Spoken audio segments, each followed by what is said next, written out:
of Joseph's story. You know, his leadership skills, his visions and dreams led him for his brothers to be so jealous from him.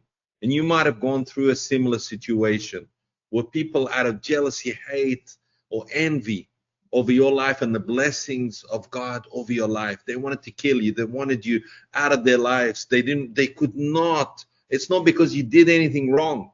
It is because God's favor over your life. They cannot stand you. They don't want to be anywhere near you. Yeah.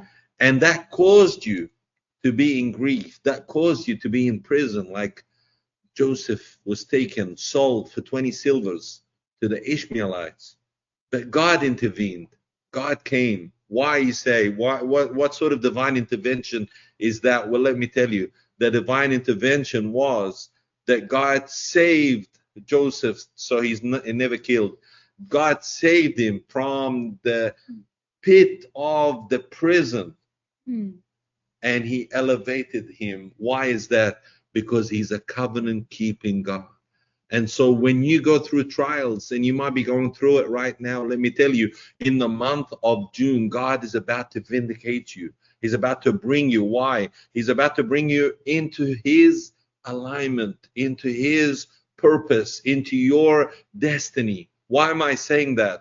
Because even the interruption and the trial that you went through over your life, and the injustice and the slander and whatever came your way, God is about to turn that over the enemy's head.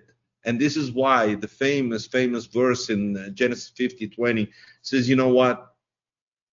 He's looking at his brothers and he says, you meant for evil, but God, let me paraphrase, God's divine intervention came and saved me so that I would be the deliverer, that's Joseph, of God's people, and I would bring them out of the slavery and the land where they could not feed, and they would have, God established the people of Israel because of Joseph. Yeah. He kept the covenant of Abraham, Isaac, and Jacob.